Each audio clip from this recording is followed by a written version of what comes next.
Everyone has heard of Sodom and Gomorrah, but almost no one knows what really happened there. And maybe that's not a coincidence. What went on in those cities was so disturbing, so far beyond the limits of human consciousness, that many prefer to believe it's just a metaphor, a biblical exaggeration, a symbolic warning. But it wasn't. Sodom was real. And what happened there was so serious that according to the biblical narrative, even God didn't want to let it continue to exist. Imagine a place where the lowest instincts had become the norm, where pleasure mattered more than empathy, where violence was entertainment, where no one knew right from wrong anymore, because no one cared. Now imagine yourself in that setting, walking through the streets, hearing the conversations, feeling the stares, trying to hold on to your integrity, trying to protect those you love, just trying to breathe in a place where morality was already buried. Would you last a day? Don't be fooled. Most people would break within the first few hours, not because something would physically attack them, but because, little by little, the very foundation of human dignity would begin to erode from within. And the scariest part of all, Sodom wasn't just a geographical place, it was a state of mind, a portrait of what happens when human beings completely abandon themselves. Now take a deep breath, get comfortable, turn off the lights. This is an intense story, but told at the right pace to let you sink into it as you relax. And if that sounds good to you, take a moment to subscribe to the channel and leave a like. It really helps keep stories like this coming, told with calm, depth, and purpose. Let's begin. Even before Lot arrived in the lands of Sodom, those cities were already spoken of with a mixture of fascination and fear. Located in the fertile plain near the Dead Sea, Sodom and Gomorrah were, in the eyes of many, prosperous places, rich, full of opportunities.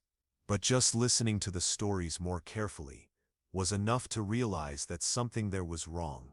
It wasn't just a matter of wealth or excess. It was a deeper feeling, as if that land had been forgotten by God a long time ago. The streets were busy, the markets buzzed with voices and bargaining, and the nights were never silent. There was food in abundance, exotic perfumes, wine as dark as blood, and a constant smell of smoke and incense that spread through the alleys. But behind the vibrant appearance, a corrupted culture hid. In Sodom, everything could be bought: bodies, favors, justice, silence. The most powerful acted with impunity, and the weakest were discarded without remorse. There was no room for mercy. Compassion was seen as weakness, and cruelty was often celebrated. People's behavior reflected their surroundings. Men and women sought pleasure above all else. There were no clear limits. Relationships were consumed in haste and forgotten with contempt. Those who still tried to maintain some dignity were seen as naive or ridiculous. Foreigners passing through felt something strange in the air, as if they were being watched all the time. It didn't take long before they were provoked, seduced, or humiliated, depending on the mood of the locals. Justice didn't exist as a concept. Judgment was manipulated by those with the most influence. Judges sat to hear cases as if they were watching a vulgar play. Children grew up without guidance, learning early to deceive, exploit, and laugh at the pain of others. And the elders, instead of guiding, were part of the game. Many had already lost any sense of right and wrong, not because they were deceived, but because they simply stopped caring. The city had become a distorted reflection of humanity. It was no longer just about sin. It was about the total absence of conscience, a collective state where the soul had been silenced, where no one listened to their own conscience anymore. And yet, on the outside, Sodom looked alive. And maybe that was the most frightening part.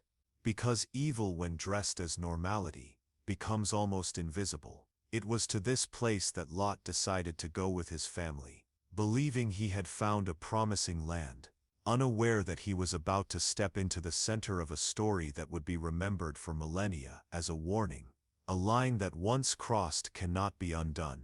Lot was not a bad man. On the contrary, In many ways, he was seen as righteous, prudent, and obedient.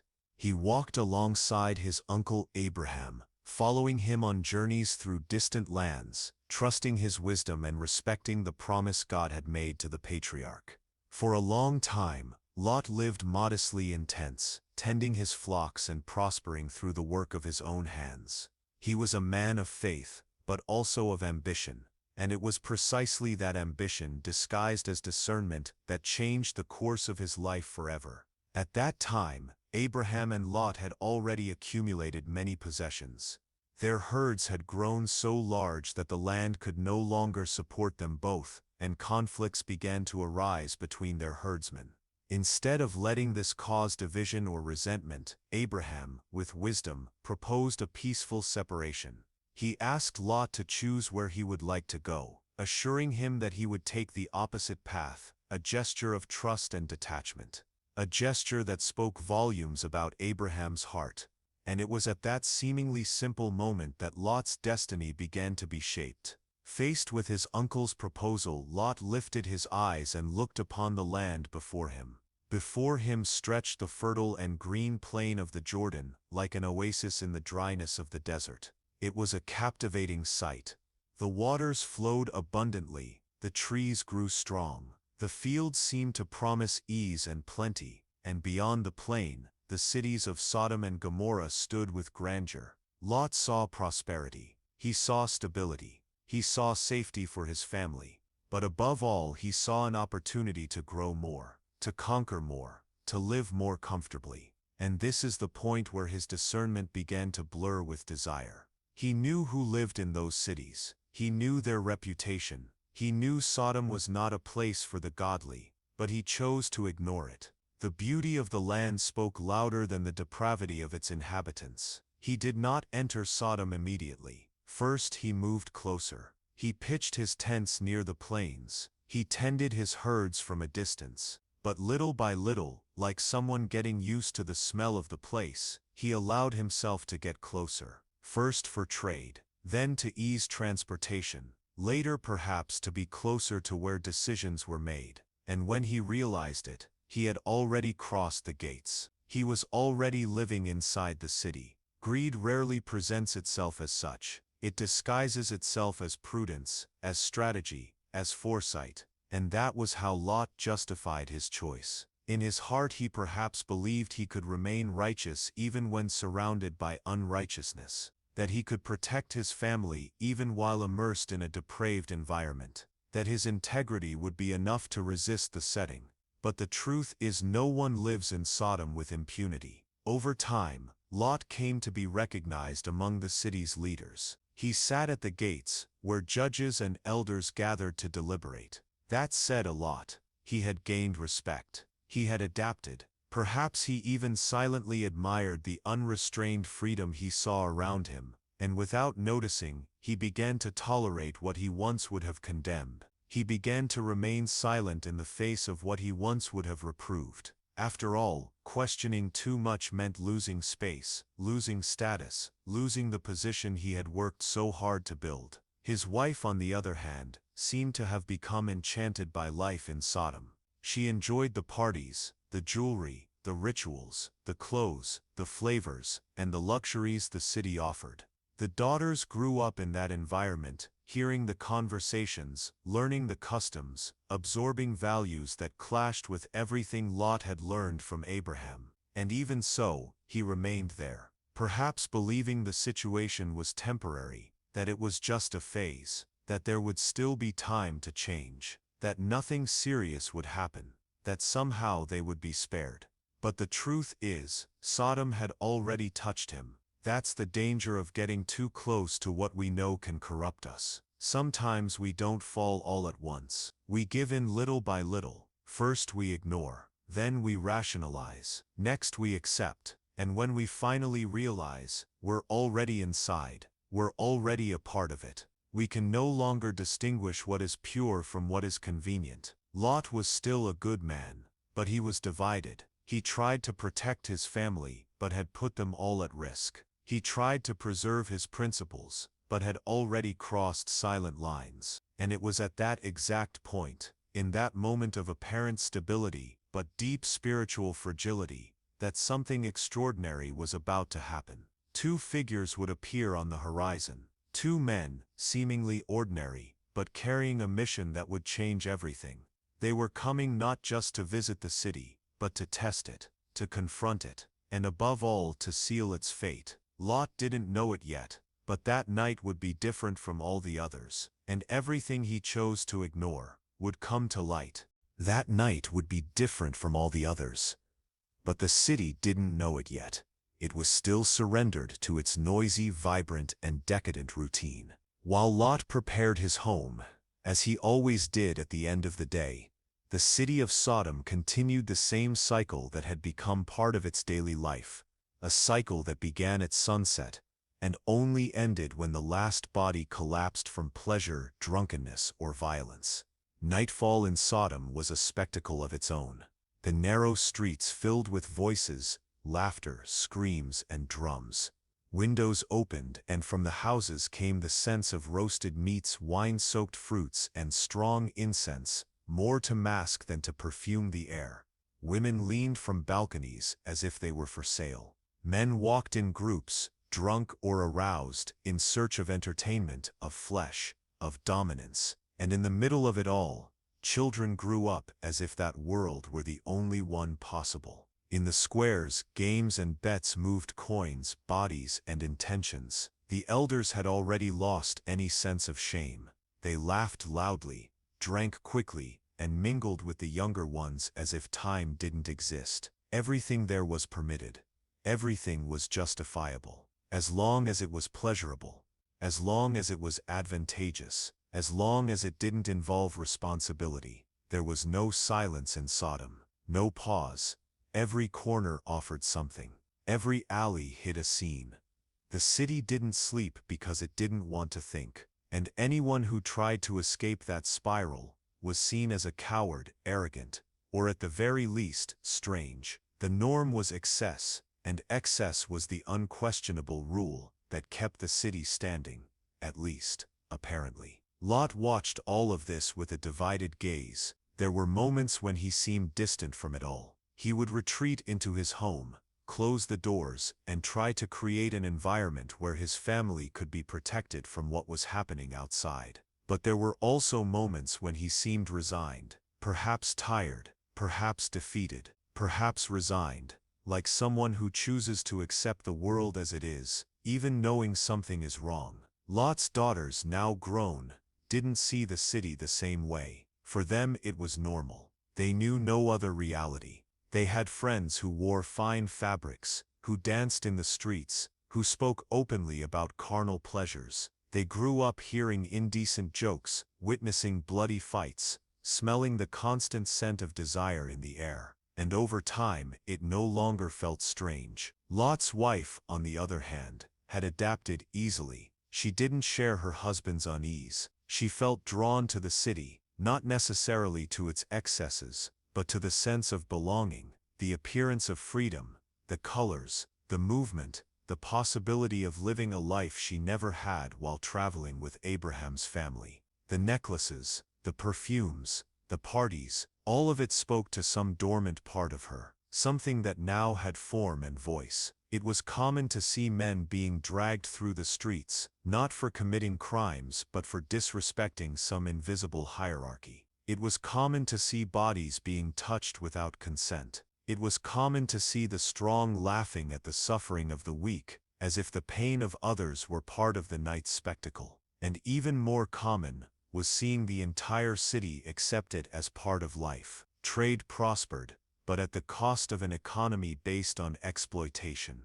There were slaves brought from distant lands, bought like merchandise, displayed like trophies. There were markets of animals, of spices, of stolen goods, but there were also markets of people, living souls being traded for coins, for favors, for amusement. Everything had a price, everything was for sale, even dignity. The most luxurious houses weren't quiet. During the night, disturbing sounds of celebration echoed. No one could tell where the party ended and the ritual began. The gods worshipped there didn't demand repentance, they demanded surrender. The altars didn't ask for holiness, they asked for blood, sweat, and submission. And the more someone gave of themselves, the more they were admired. Addiction was mistaken for courage. Addiction had become the new sacred. Even the foreigners who passed through Sodom felt the heavy atmosphere in the air. Some entered and left quickly,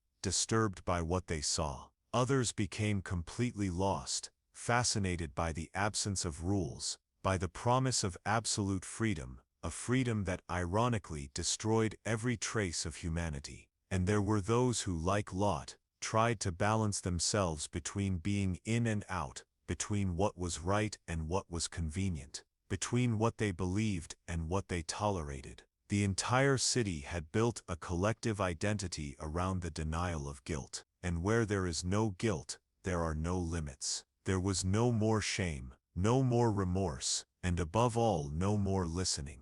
Those who spoke of virtue were ridiculed. Those who pointed out wrongs were silenced. Those who suggested change were immediately isolated. Evil there had ceased to be an act and had become an environment. Lot kept trying to protect his home, but it was already impossible to deny. They were immersed in it. Even without directly participating in the rituals, the abuses, the scandals, the simple act of staying, the constant silence, the passive coexistence, already involve them. And when evil becomes the background of life, even the firmest resistance begins to wear down. It was in this setting that the two men arrived in the city. They did not come with weapons. They did not come with threats. They came with watchful eyes, calm steps, and a silent mission. When they passed through Sodom's gates, they didn't draw attention, but the eyes of heaven were already upon them, and the city's fate, though still unknown to its inhabitants, was about to be sealed. The two men were still approaching the city, walking through columns of dust and shadow, but Lot already felt a discomfort he had been trying to silence for a long time.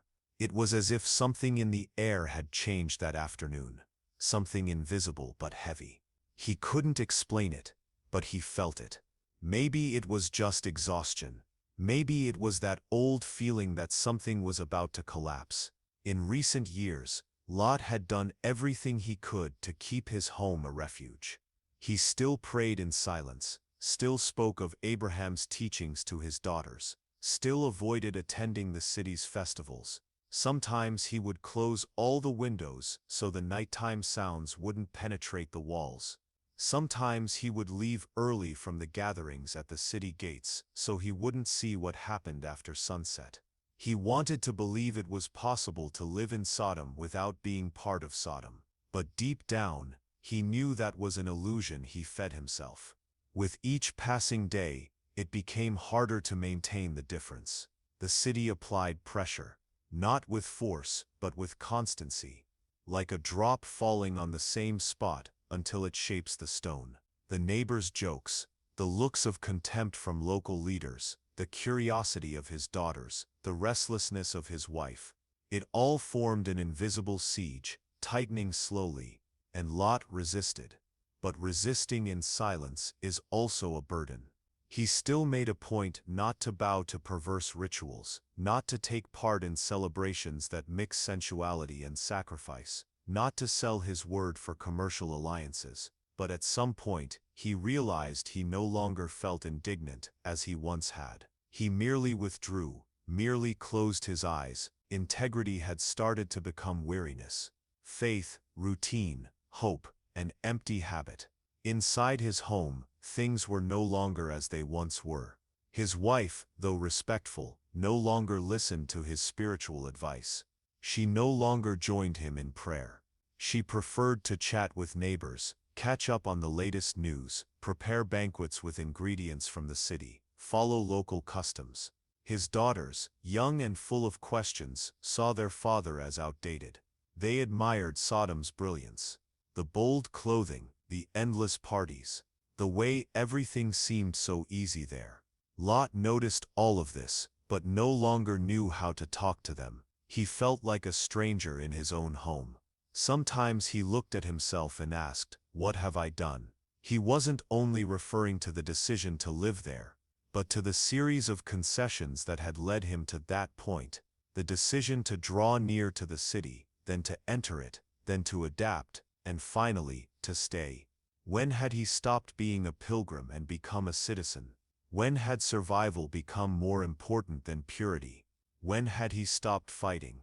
But even in the midst of resignation and discouragement, something still burned within him. It was small, almost imperceptible, but it was there, a spark of conscience that still whispered this wasn't right, that it couldn't last, that this was not the place where God's promise would be. Maybe that's why he noticed those two men so quickly. Maybe that's why, that afternoon, when he saw them crossing the city gates, his heart raced as if he recognized, without understanding, that heaven had just touched the earth.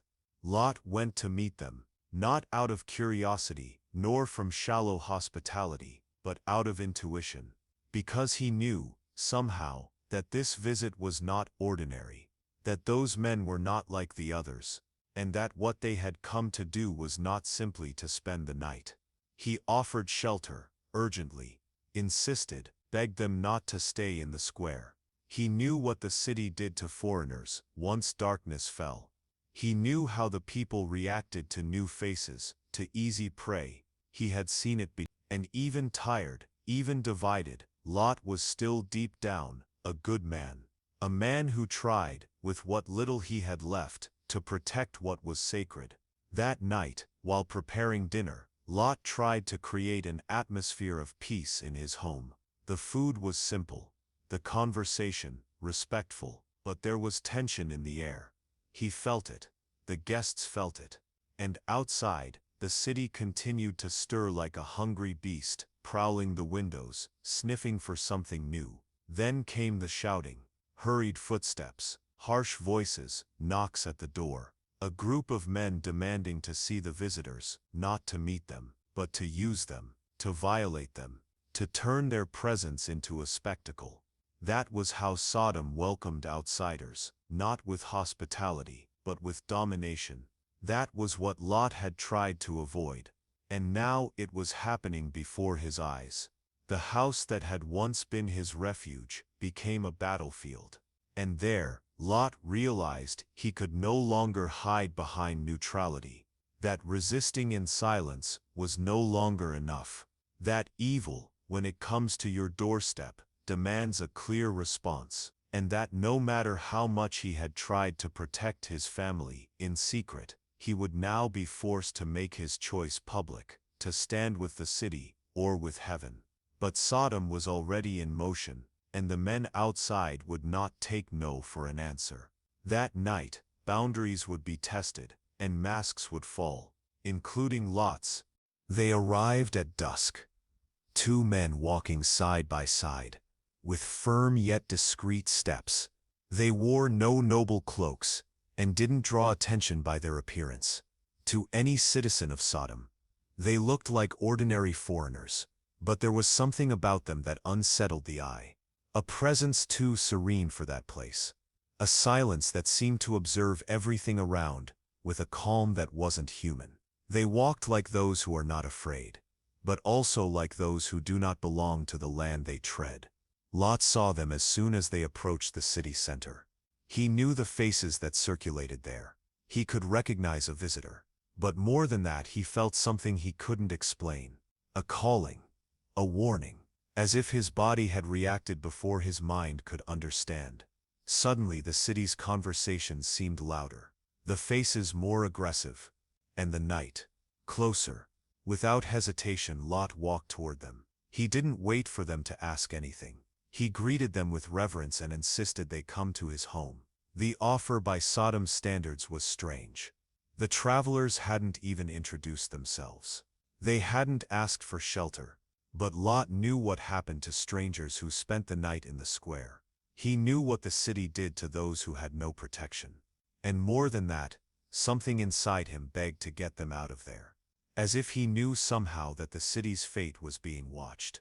The two men refused at first. They said they would sleep in the square, as they had done in other cities. But Lot insisted. And this time it wasn't just courtesy. It was an almost desperate plea.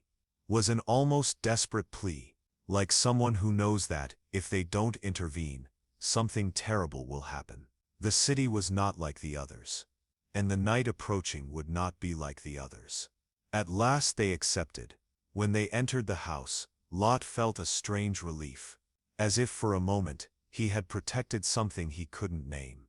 He prepared water for them to wash their feet, asked his wife to hurry the meal, placed bread on the table, fruit, dried dates, avoided any mention of what was happening outside, tried to create a neutral, silent, almost sacred atmosphere. But even so, there was tension in the air. The presence of the two men was calm, but intense, as if they knew exactly where they were and what was coming. Outside, the murmuring began earlier than usual. First, footsteps. Then, whispers. Soon after, deep, impatient voices. The news that two foreigners were staying at Lot's house spread with unusual speed. It was as if the city had smelled the difference, as if something in that silent presence awakened the worst in those who had long surrendered to their own vice. Not long after, the men of the city surrounded the house. Young and old, all kinds. Men laughing loudly, shouting obscene words, pounding on the walls with force. They wanted the visitors, and they didn't just want to meet them. They wanted to violate them, to turn them into objects, into spectacle, into submission. That was Sodom's way of showing power, to dehumanize the other, to reduce them to desire, to reduce them to nothing. Upon hearing the banging, Lot stepped out immediately. He closed the door behind him, tried to reason with them, begged them to leave, reminded them that those men were his guests, and that hospitality was sacred, even in Sodom. But the shouting didn't stop. The threats intensified. The crowd demanded with rage, with mockery, with lust, as if it were their right. It was then that Lot, overcome by fear and desperation, did the unthinkable. He offered his daughters, said they were untouched, that they could do whatever they wanted with them as long as they didn't touch the men who had entered under his roof. It was a confused gesture, contradictory, from a father who wanted to protect, but who had already been shaped by the logic of the city. A man who tried to be righteous, but who lived in a place where righteousness no longer made sense. A man who, without realizing it, was already reasoning with the rules of the environment around him. It was the despair of someone who had lost all bearings. But the men of Sodom laughed at the offer. They weren't interested in daughters. They wanted the visitors. They wanted to break what they didn't understand. They wanted to dominate what seemed sacred. And then everything changed. From inside the house, the two visitors opened the door and pulled Lot back in. With a single motion, they shut the door firmly and extended their hands outward, and something inexplicable happened. The men outside, all of them, were struck with blindness. They fell to the ground. They screamed. They groped the walls as if they had been torn from reality. And even then, even blind, they kept trying to enter. Their hunger was greater than their sense. Inside the house, for the first time, the two men revealed themselves. They were not just travelers. They were messengers, sent not to rest, but to judge. They looked at Lot seriously, without hesitation, told him the city was marked, that the outcry of Sodom had reached the heavens, and that the filth Lot had tried to ignore for years now demanded a response.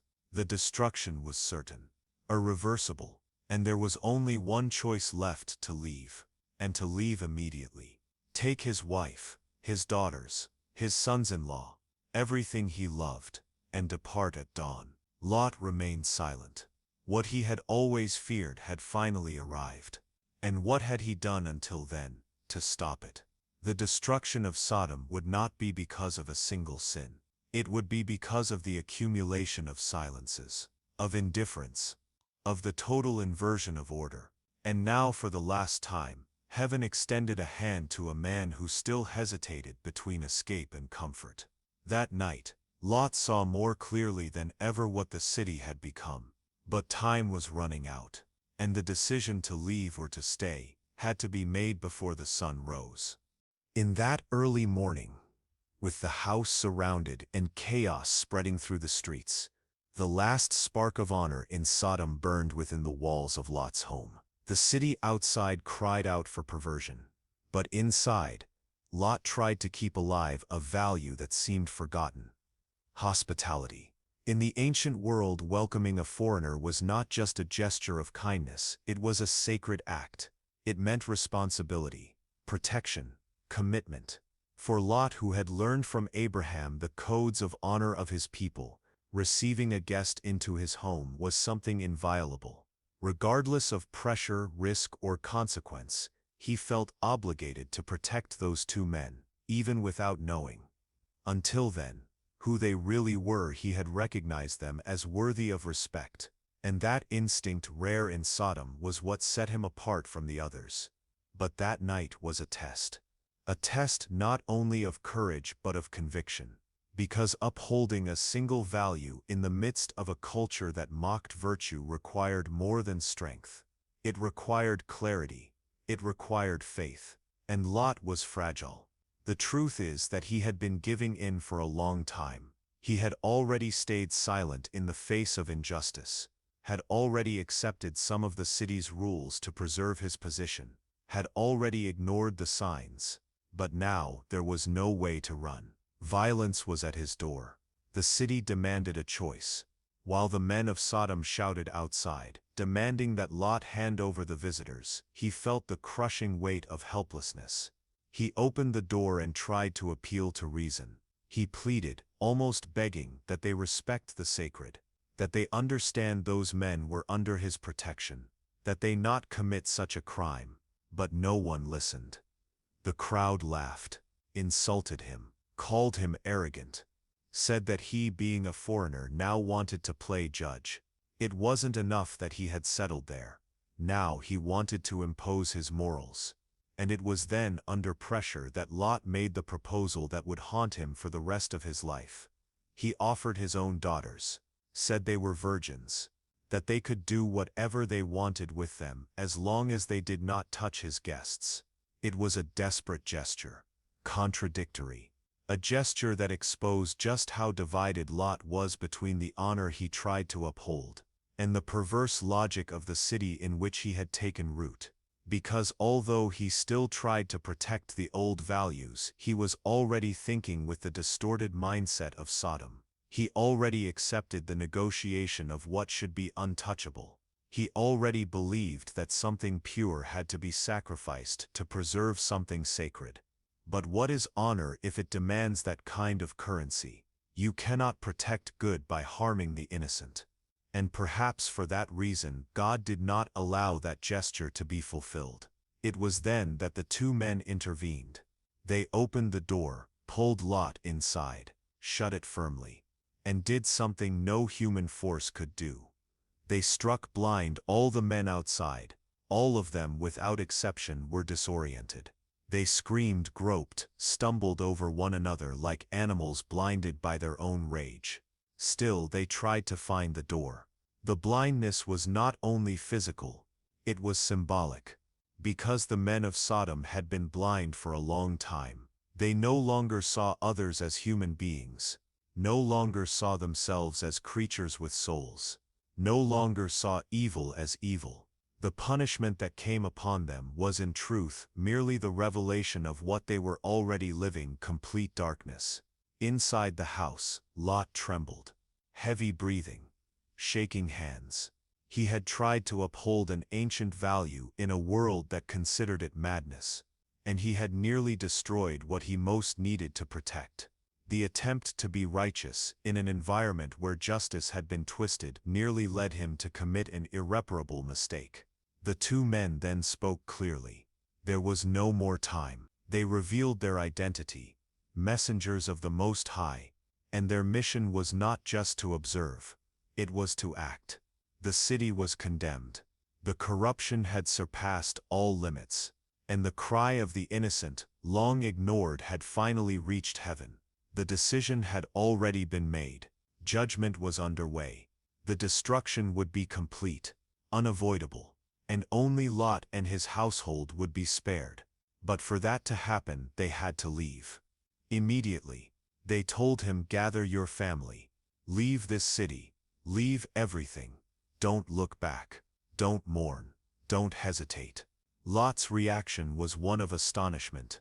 Despite everything, he still wasn't ready. He still wavered, still carried attachments. His mind still tried to understand what was happening. His soul still wanted to believe that maybe there was salvation, that maybe there was still time. But there wasn't. And the angels were firm, "Take whoever you want to save." Now, Lot left his house and ran to his sons-in-law, the fiancés of his daughters. Told them everything. Said the city would be destroyed at dawn. Begged them to come with him. But they laughed. Thought he was joking. A desperate father-in-law, affected by some vision. They didn't believe him. Didn't take him seriously. Couldn't see what was about to happen. And there Lot felt the second blow. Not everyone you love will choose to leave with you. Not everyone will understand the danger. Not everyone will believe in your urgency. And no matter how much it hurts, you won't be able to wait for them. He returned home with a heavy heart. The hours passed. The night advanced. The city outside still celebrated, unaware that it would be the last time. And inside that house, between panic and hope, Lot understood that he had to choose to remain and be destroyed with it, or to leave for good. The hospitality he had tried to offer his guests now became the symbol of a deeper calling, the need to leave, to break away, to leave everything behind. Because there was an invisible line drawn between what could still be tolerated and what needed to be abandoned. And Sodom had crossed that line a long time ago. Night had fully fallen over Sodom. The streets, now lit only by the flames of torches, had become labyrinths where darkness did not conceal, but revealed. The entire city seemed to whisper with anxiety, as if something were about to happen, as if evil itself were growing impatient. It was a collective restlessness, a vibration in the air, an invisible hunger, and it was growing. Lot, still tense, moved around the house trying to keep up appearances. His daughters, withdrawn, looked at him with frightened eyes. His wife, silent, watched the two visitors with a mixture of curiosity and fear. The whole house was submerged in an uncomfortable kind of waiting. Something had been broken, and even without any sound yet, everyone could feel there was movement outside. And then the shouting began. First one, then two, then dozens. The city seemed to have awakened to the scent of novelty. Men young and old, coming from all directions, gathered in front of Lot's house like a swarm forming around its prey. There were many, more than could be counted, and they all shared the same look. A look that did not see human beings on the other side of the door, only opportunity, desire, power. They pounded on the door with force, demanded, shouted Lot's name. They wanted the foreigners, and they weren't asking politely. They weren't pleading for hospitality. They demanded the bodies. They wanted to touch them, use them, break them, just as Sodom always did with everything it couldn't control. Inside, Lot froze. He already knew what the city was. He had seen what its inhabitants were capable of doing. But to see it now, at his doorstep, in front of his children, in front of his guests, was like a punch to the stomach. The facade of civility had fallen, and what remained was raw, savage, unmasked. He opened the door with courage, but a courage that trembled. He stepped out alone, tried to calm them, reminded them that those men were under his roof, that they were foreigners, that they deserved respect, that hospitality was law. But no one listened. The crowd mocked him, spat on the ground, took a step forward with each sentence, and then came the threats. "You're just a foreigner like them," they said. "Now you want to play the judge." The shouts grew louder. The faces were twisted by rage, by lust, by the thirst for domination. They didn't want sex. They wanted power.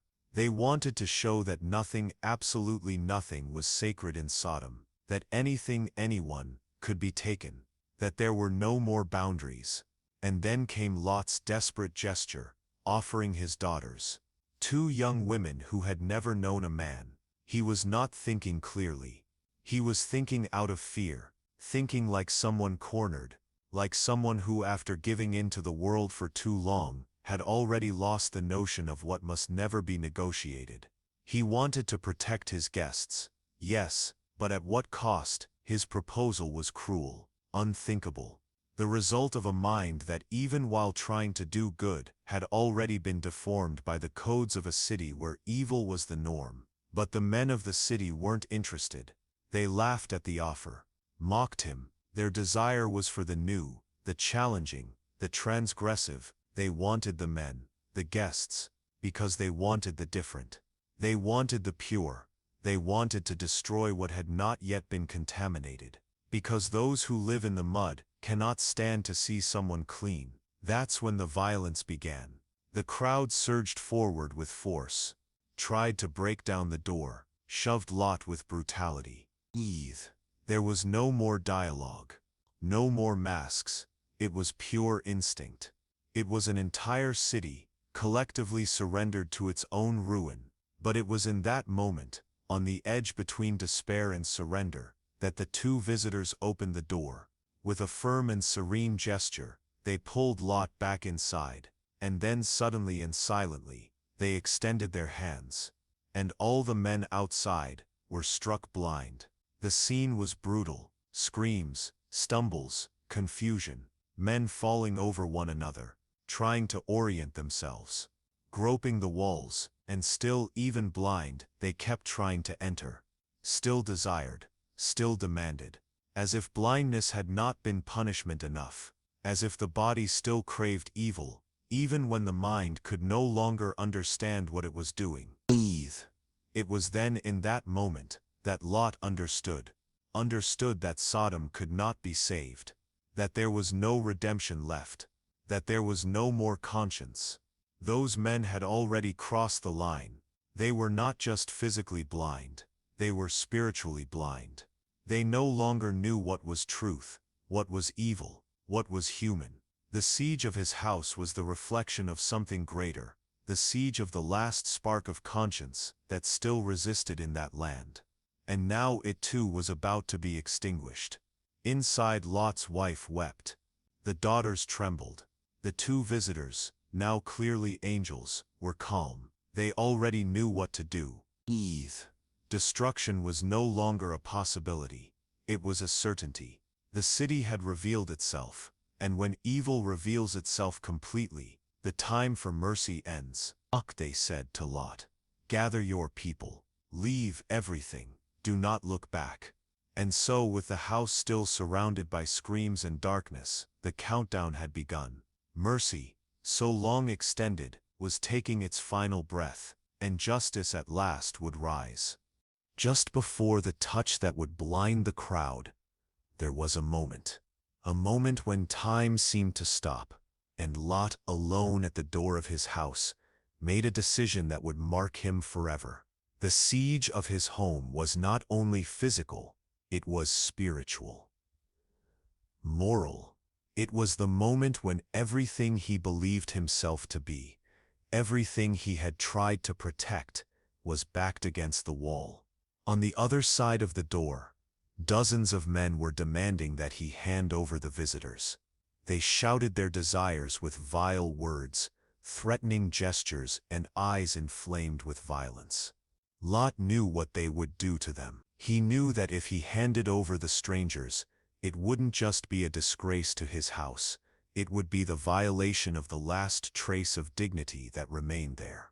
But he also knew those men would not back down, and that they were ready to invade, to kill, to destroy everything. It was at that point that Lot's mind, suffocated by panic and pressure, broke. With rapid breathing, clenched fists, and a divided soul, he looked back. He saw his daughters, two young girls, innocent, raised under his vigilance, raised with old values. They looked at him with fear. They trusted him, expected protection, But Lot was no longer thinking like a father. He was thinking like someone surrounded by forces greater than his ability to resist, and then he spoke. He offered his daughters to the crowd. The voice came out trembling, but firm. He said they were virgins. Said they could do whatever they wanted with them, as long as they did not touch his guests. The proposal fell like a weight on air already saturated. For a second even the shouting outside seemed to pause, and inside the house, the world stopped. Lot's daughters said nothing. His wife didn't cry. The silence was more cruel than any reaction, because there was no way to understand. No way to justify, no way to endure. Lot had given in, not out of malice, but out of desperation. Not because he wanted to sacrifice his daughters, but because he thought there was no other way. He tried to preserve honor, and ended up destroying what he most needed to protect. This is the deepest dilemma in Lot's story. He was not a wicked man. He was a good man, who was overcome by fear. A man who tried to maintain integrity in a place where integrity no longer made sense. A man who tried to resist, but used the wrong weapons. A man who in the face of chaos, traded non-negotiable values for quick solutions. And in the end, almost paid a price far too high. Because when you start thinking with the logic of the environment around you, you're no longer outside of it. You've already been absorbed. You've already begun to yield. For Lot, that gesture wasn't just a mistake, it was a collapse. The ultimate expression of his powerlessness, of how much he had already been affected. He saw no other way out, because he was already in too deep, had already ignored too much, had already accepted too much, and now even wanting to do good, he no longer knew how. But heaven saw, and intervened. The two angels did not allow it to happen. With a calm and supernatural gesture, they pulled Lot back inside and closed the door. Then they struck the men outside with blindness. And what would have been an irreversible tragedy was interrupted by mercy. But inside the house, the wound had already been inflicted. Lot sat on the floor, gasping, unable to look into his wife's eyes, without the courage to face his daughters. He felt stripped, humiliated, defeated from within. Not because someone had overcome him with weapons, but because he himself had failed to uphold what he believed to be unbreakable. This is the power of the environment, of coexisting with evil, of getting used to what is vile. Little by little, without noticing, you begin to negotiate principles, justify deviations, redefine boundaries, and when you realize, you no longer know what is right. Lot wanted to protect, but he lost his sense of direction. And that's the cruelest thing about Sodom. It didn't need to force you, it just had to wear you down. It just had to make you believe there was no other way, that resisting was useless. That the best thing to do was give in for the sake of survival. That in the end, integrity is a luxury for those who can afford it. But heaven disagrees, and that's why it intervened.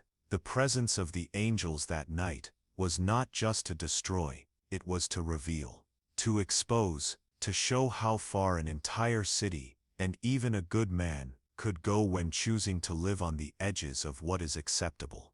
That night, Lot saw himself clearly, and that vision hurt more than the shouts of the crowd. Because the worst judgment is the one we make in front of the mirror, when the world goes silent, and there are no more excuses. Only what we are remains. He had offered his daughters, and even so, God considered him worthy of being spared. Not because of merit, but because of mercy. The destruction of Sodom would not be just a punishment. It would also be a separation, a purification, and for it to happen, Lot would need to leave, not just the city, but the mindset of the city, the way of thinking, the fear, the guilt, the paralysis. It was time to flee, not just geographically, but spiritually. And that night, still with the bitter taste of his own weakness, Lot understood, Some things are non-negotiable. Some values cannot be pushed to the edge, and some offers condemn us even before they are accepted. It was still night when the shouting ceased.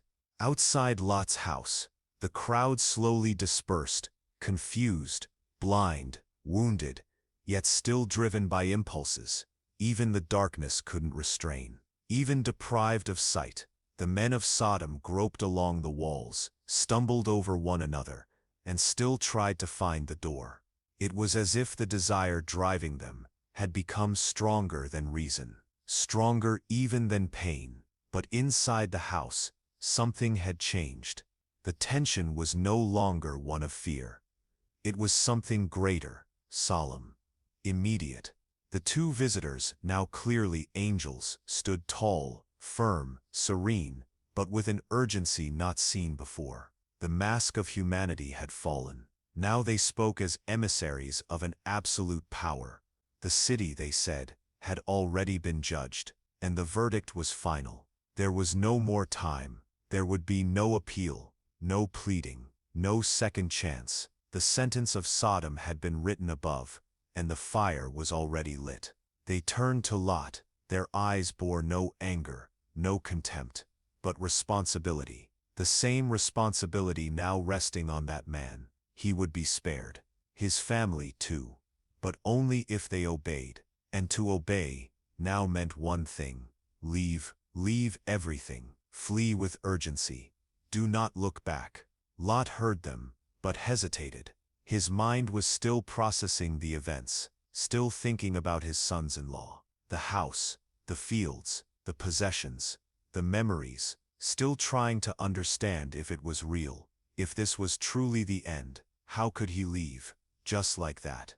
How could he abandon everything? How could he accept that, despite all his efforts, the place where he had built his life was about to be swallowed by flames? But the angels were firm. They said, "If you have anyone here, sons-in-law, sons, daughters, anyone close to you, bring them out of this place.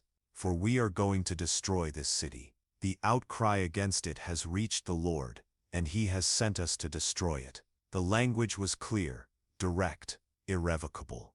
Lot rushed out, ran through the empty streets, found his sons-in-law, told them everything, spoke of the warning, begged them to come with him, but they laughed, thought he was exaggerating. An old father-in-law, shaken by fear. Nothing more. They didn't believe him, didn't want to believe. It was more comfortable to keep sleeping, as the whole city did, than to face the idea that the world as they knew it was about to end. Lot returned alone, and now time was running out. The sky began to change. Dawn was approaching, and with it the last chance to flee. Inside the house, the angels waited no longer for hesitation. One of them took Lot by the hand. The other held his wife. The two pulled the daughters, and so, nearly dragged, they were led out of the city. Not by merit, but by mercy. Because not even Lot, despite knowing the gravity, could leave on his own. He was paralyzed between the past and the future, between attachment and salvation. And this is one of the hardest truths to face many times. We don't fall because we choose evil, but because we can't let go of what binds us to what is about to collapse. As the group passed through the city gates, the silence of heaven became unbearable. It was a heavy silence, like that of a judgment already begun, but whose sentence had not yet been announced. The wind grew drier, the ground harder, the air denser. Nature itself seemed to hold its breath. When they reached the outskirts of the city, the angels spoke one last time. "Flee for your lives. Do not look back. Do not stop anywhere in the plain. Flee to the mountains, or you will perish." It was the most important instruction. Do not look back, because looking back, in that context, meant more than just turning one's head. It was a symbolic gesture. It meant not wanting to let go. It meant doubting divine justice. It meant keeping the heart where the body should no longer be. Lot, still confused, asked permission to flee to a small nearby town called Zoar. He said it was small, that he could take shelter there. And the angel agreed. Once more, out of mercy. He said, "Very well, I will not destroy that town. Go, run, but hurry, for I can do nothing until you arrive there." And with that phrase, the angel revealed something that changed everything. Destruction was being held back, contained, waiting for one thing only: that Lot would leave. Heaven had decided. The fire was ready. Justice was suspended by a thread, and that thread was the flight of one man. Dawn approached, and with it, the fall of Sodom. Lot ran. His daughters, frightened, ran with him. His wife came just behind, in silence. The city they left behind still slept, or perhaps only pretended that everything remained the same. Perhaps in that final night, there were still parties, still wine being served, still laughter, while heaven, unhurried, prepared the end. And in that interval between the last shadow of night and the first ray of sun, the judgment fell. The sky was still gray when Lot and his family left the city behind. There was a strange, heavy silence, as if the earth itself awaited an invisible command. It was the last breath before the collapse. No screaming, no thunder, only the hurried sound of feet running through the dust of the plain, and the constant whisper of the wind, like a warning only the sensitive could hear. Lot did not look back. His eyes were fixed on the path ahead. Each step felt harder than the last. Not from exhaustion, but from weight. The weight of conscience. The weight of everything he was leaving behind. The house, the friends, the years, the dreams. But he knew. Something inside him had already understood. The city was marked, and there was nothing more to be done. The revelation had been clear. Sodom would not be spared. Not by divine whim, not out of vengeance, but for justice. Because there comes a point in societies and in souls when corruption becomes structural. When evil is no longer just behavior, but a system, a culture, a way of existing. And when that happens, it is not punishment that becomes necessary. It is purification. Sodom had crossed that point. For a long time, heaven had been patient. The righteous had been sent. The signs had been given. But the city mocked everything, inverted everything, scorned everything, trampled on what was sacred, and in the end, laughed at goodness, as if it were weakness. Destruction would not come because God was angry, but because evil, when it organizes itself for long enough, destroys itself. And the fire that would come from the heavens would not be only punishment, it would be consequence. Across the plain, the first rays of sunlight began to rise on the horizon. But this would not be an ordinary dawn. The light appearing in the sky was not golden. It was orange, vibrant, far too hot, as if the very firmament were being set ablaze from within. It was light, but it was a light that burned. Lot quickened his pace. The daughters followed silently. His wife came a little behind. The heat was beginning to rise. The air was growing denser, as if something were building above, ready to fall. The earth seemed to hold its breath, and then it happened. From the sky, fire and brimstone began to fall like rain, not as scattered lightning bolts, but as an inverted flood. The fury did not come from the waters of the abyss. It came from above, as if the very sky were returning to the earth all that it had become.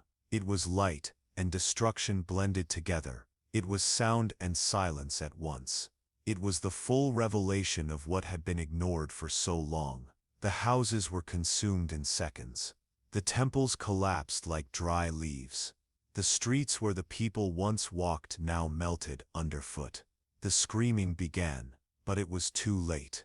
The city, once full of profane life, so loud in its nights of pleasure, now screamed in pain, and no one would come to save them. Those who were inside remained inside. There were no miracles, no escapes, no mercy. Its time had passed. The riches burned, the palaces crumbled. The markets, the fountains, the courtyards, the altars, all were consumed.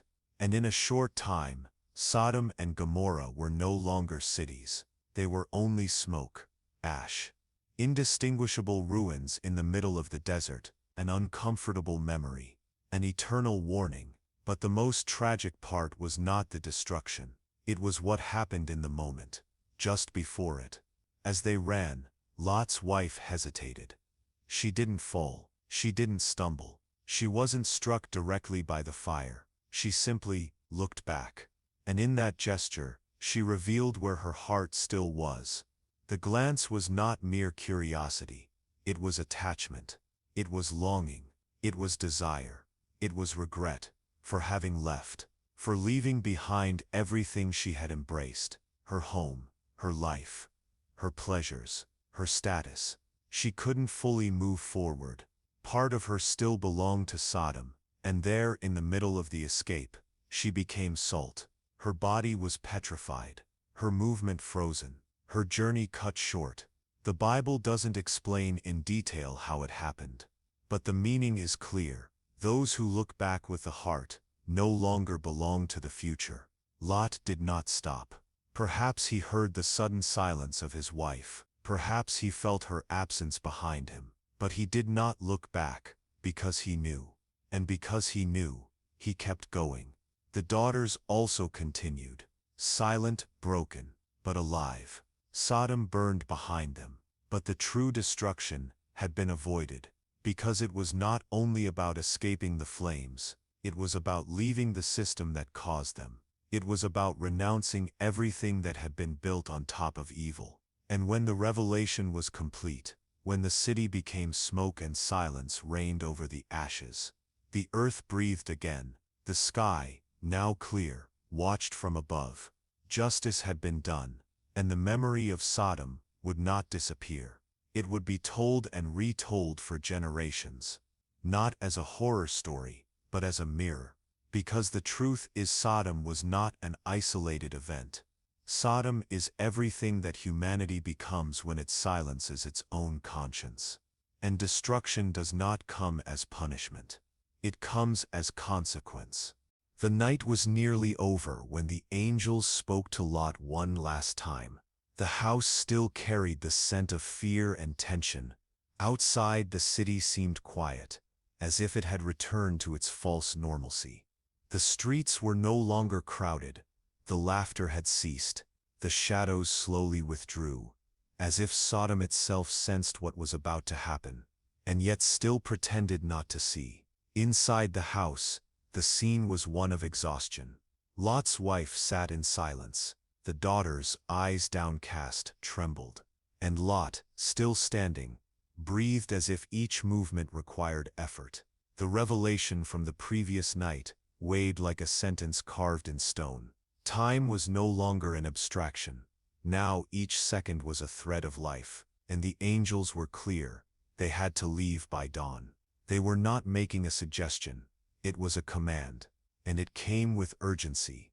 There would be no more warnings, no more time for explanations. The destruction of the city had already been determined, and heaven until now, restrained, awaited only one thing: for Lot to cross the city's boundaries.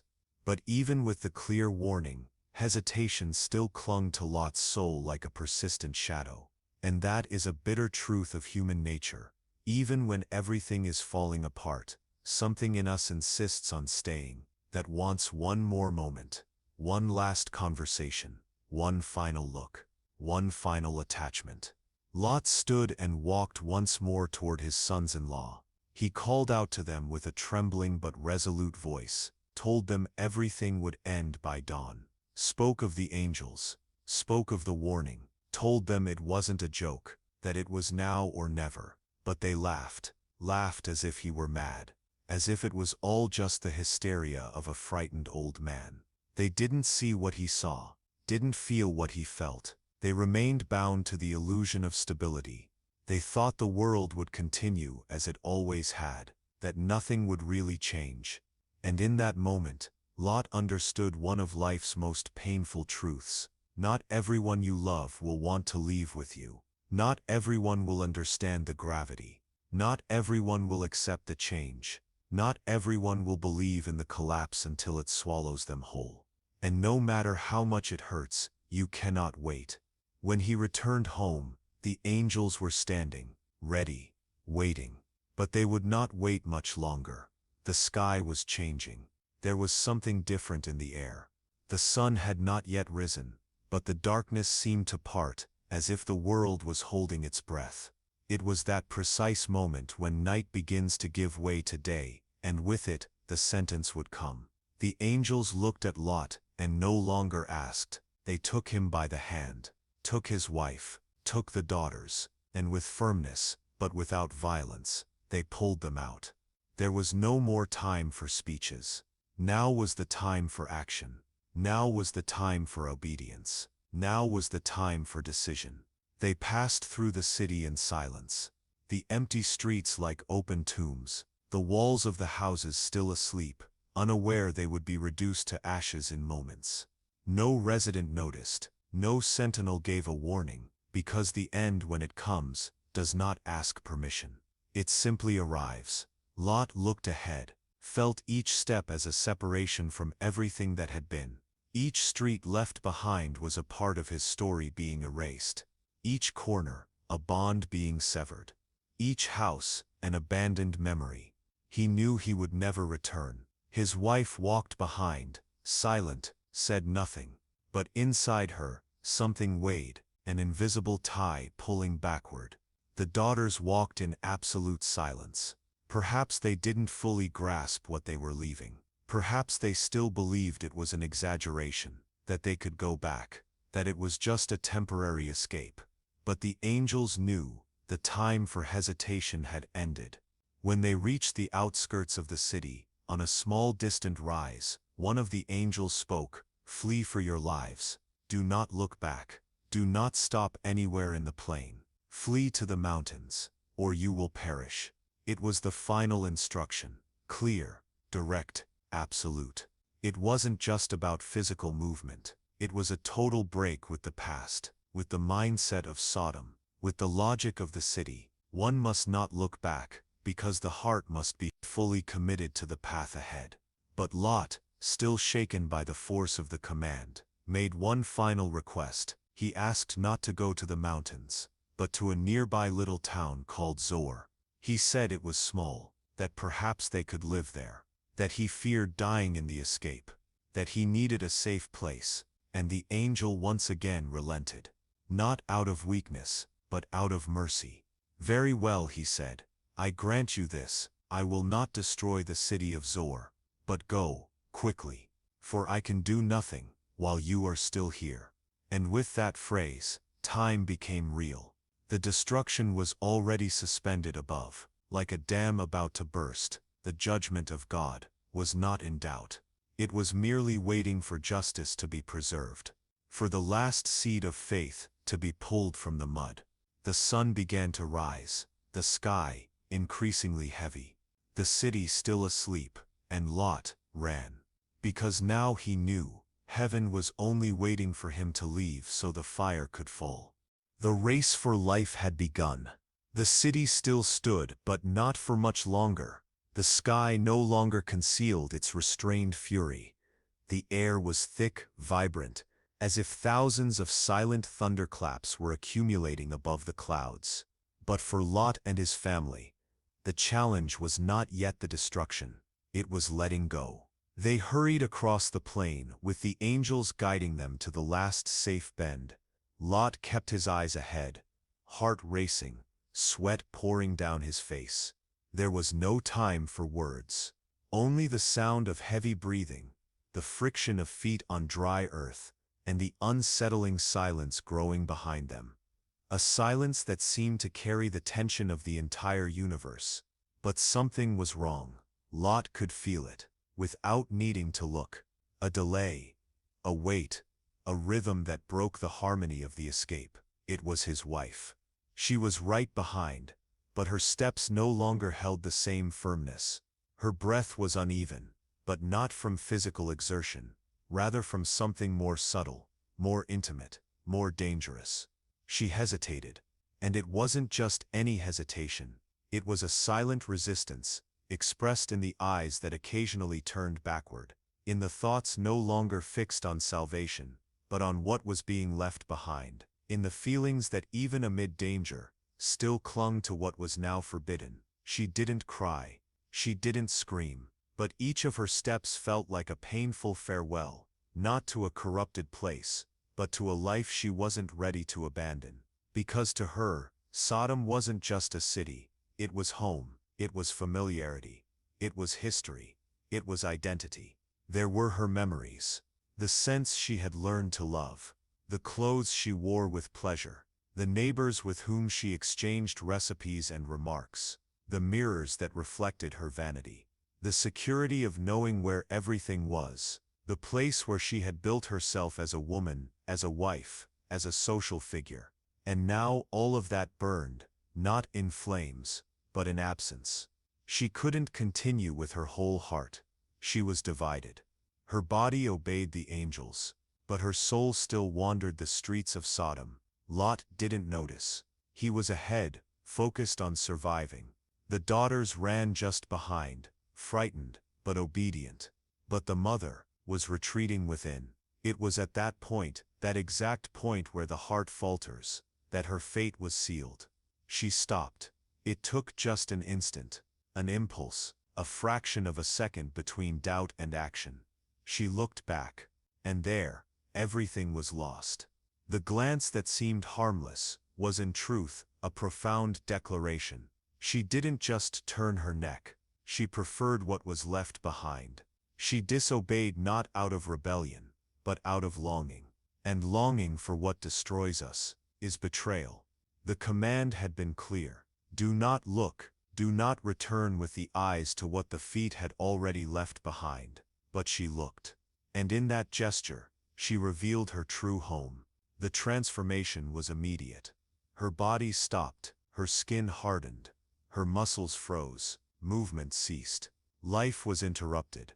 What was human turned to salt, a statue, a symbol, a warning. While Sodom had not yet been entirely consumed, she had already been defeated. Because destruction begins inside, before it manifests outside.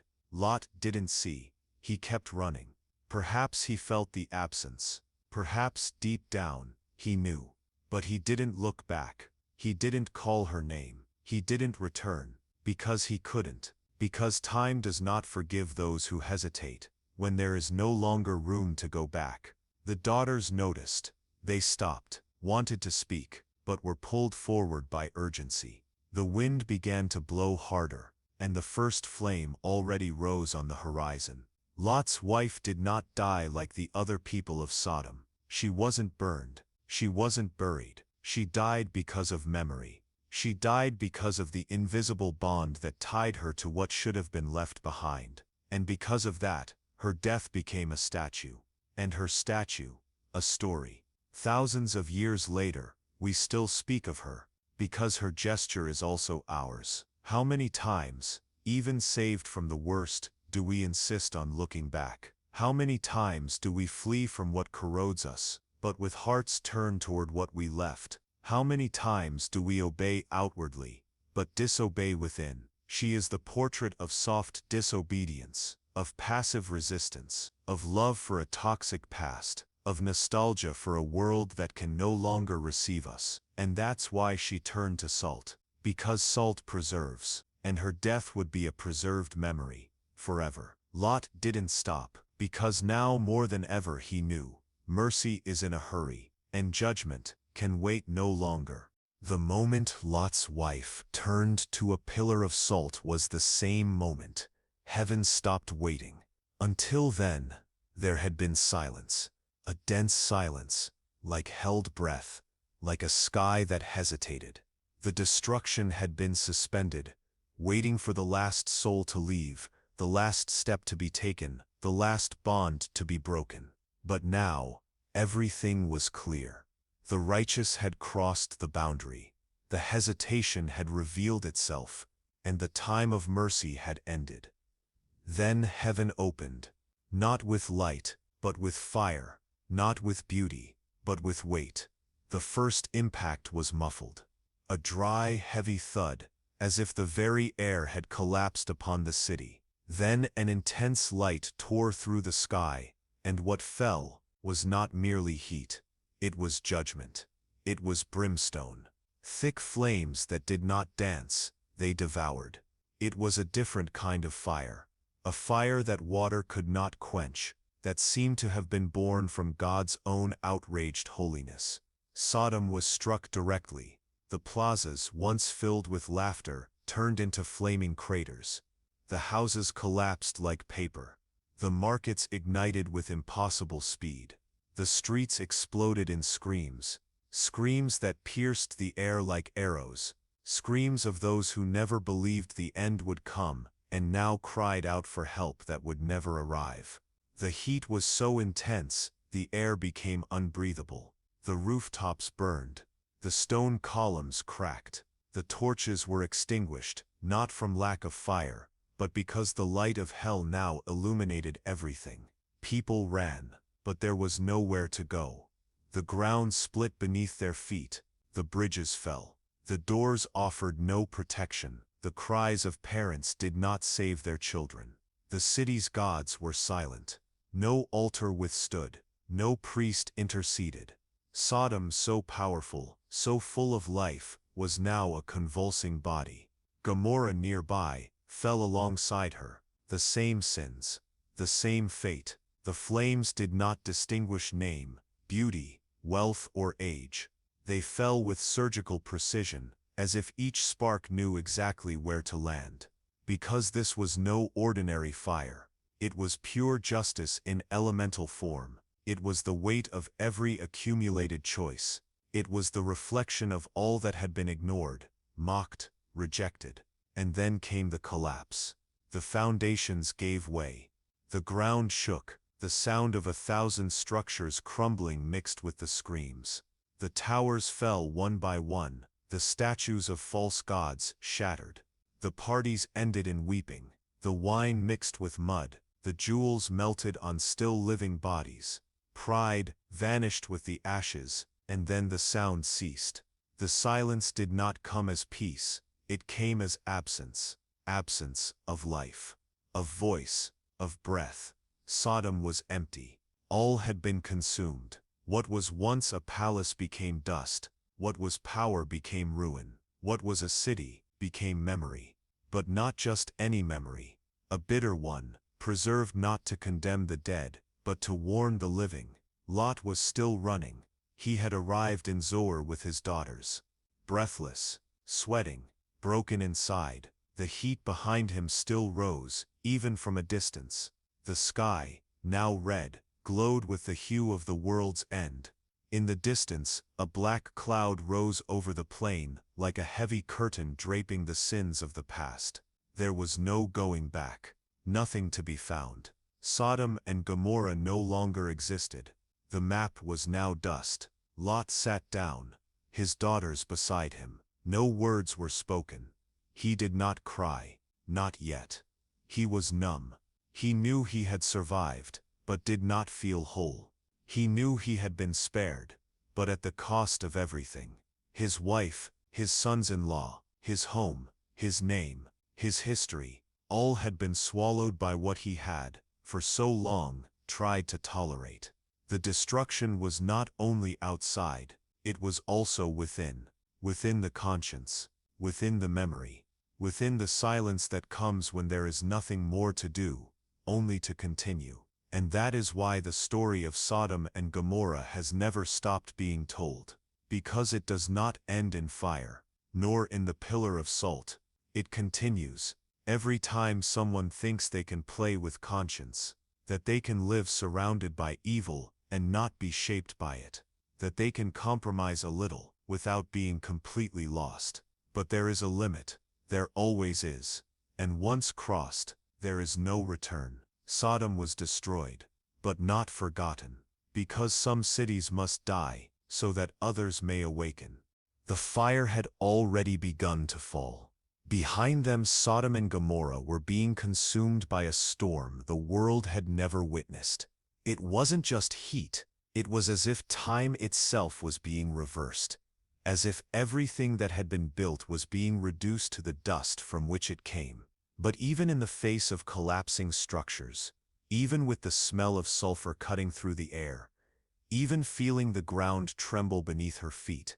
She looked back. No one pushed her. No angel forced her. No whisper entered her ear. There were no voices, no invitations, no promises. There was only an impulse, small, intimate, almost imperceptible, but real. She paused for a moment, let her feet root into the ground, and turned her face. A simple gesture, but deeply revealing, because her look was not one of compassion. It was not a plea for those left behind. It was not a final prayer for the lost. It was a look of longing, of attachment, of resistance. Lot's wife didn't just see a city in flames. She saw her life being erased. Everything she had built, everything she had collected, everything she admired, now burning, sinking into smoke. It wasn't just the end of Sodom she mourned. It was the end of what she had become inside Sodom. Because unlike Lot, who never truly felt part of the city, she had taken root, made friends, built routines, adopted customs, and without realizing it, she had slowly traded heaven for the stability of a collapsing world. She looked back because her body was moving forward, but her heart had stayed behind. And so the miracle that had led her out of the city, the mercy that had held her hand while destruction was restrained, could no longer sustain her. Because her gaze, in that moment, was a breaking of the covenant, a choice. And God does not force anyone to stay. He does not chain anyone to the path of salvation. He leads, He guides, He warns. But in the end He lets the heart decide, and hers decided. What happened next was sudden. There were no screams, no explosion, no flames. She simply hardened. The air around her fell silent.